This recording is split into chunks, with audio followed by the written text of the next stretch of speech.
I'm coming at you live on tape from Sydney, Ohio. You may wonder why I'm rubbing my hand. Well, I just got a bunch of pinched nerve pain in my hand. But today we're talking about hot lesbian action in WWE. And do not search hot lesbian action in Google or on YouTube without the in WWE behind it, because you will get a lot of porn. I mean, a lot of porn.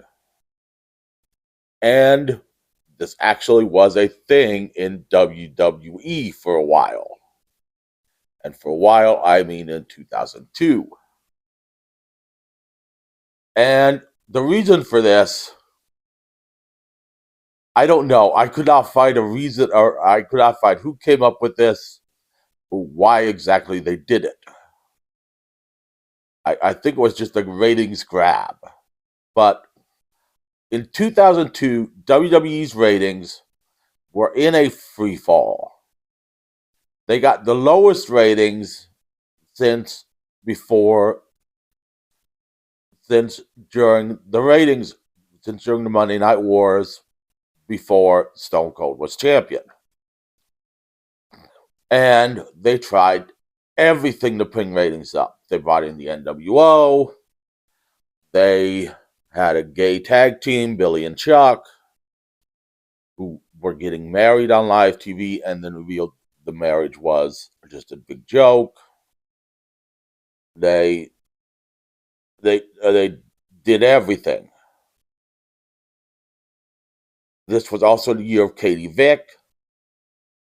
For those of you who remember Katie Vick, regrettably, I will do a video on Katie Vick at some point, because I regrettably remember Katie Vick. So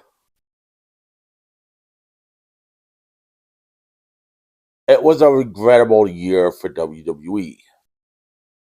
It was also the year Brock Lesnar debuted, along with John Cena and Randy Orton. None of which did the greatest. Well, Brock Lesnar was pushed to the moon, and it was also the year Stone Cold left because he did not want to be put under. He did not want Lesnar to be put over him for no good reason. Sorry if I look away. I'm also watching the election results on the TV. I just have muted. It is very disappointing, to say the least. So that was 2002. So to coincide with the gay wedding that was a joke, Eric Bischoff said he was going to have, who was the GM of Raw at the time, because they brought Eric Bischoff in, hoping for a ratings grab, that he was going to have hot lesbian action on Raw the next week. So Jerry Lawler, all throughout that night's Raw, kept talking about the hot lesbian action. They even had a locker room for the lesbians.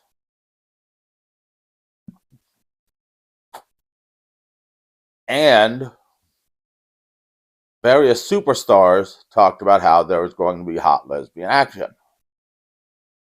So at the end of the night, the lesbians came out. Neither lesbian was particularly the most attractive woman, but it was going to be hot lesbian action. You're like, oh, they're going to have sex? And then you're like, no, this is a TV-14 show. They can't have sex live on the air. But it was going to be hot lesbian action. So Eric Bischoff had the lesbians take their shirts off, and then they had each other take their skirts off, and then he had them kiss, which you could tell was not a real kiss, because their hair blocked it.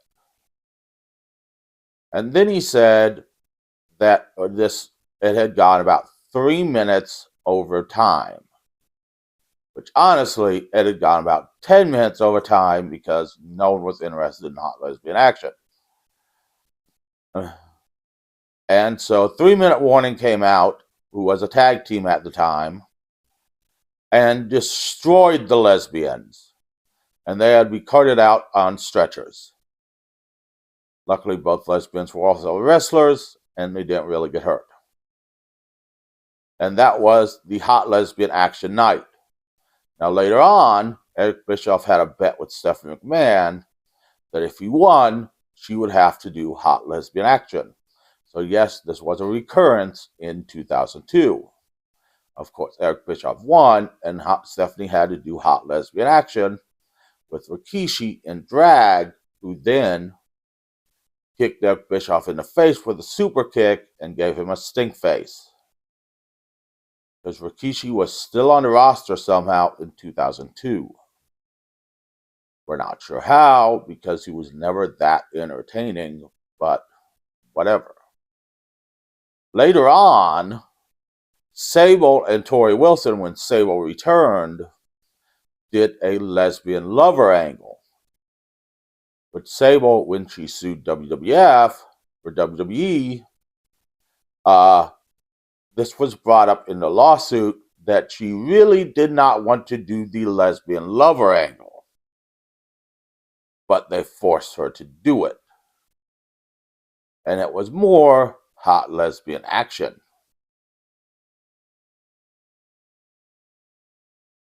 So in short, the Hot Lesbian Action was pretty much a ratings grab.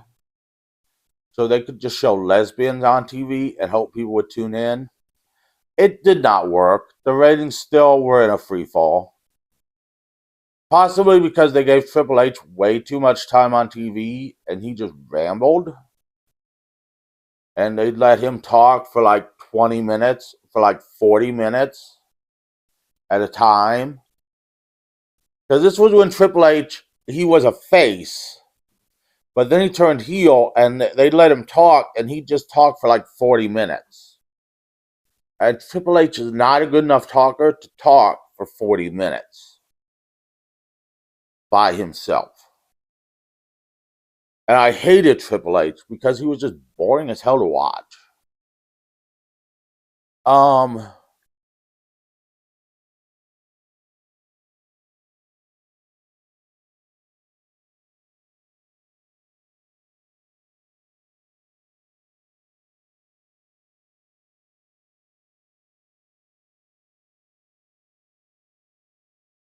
And so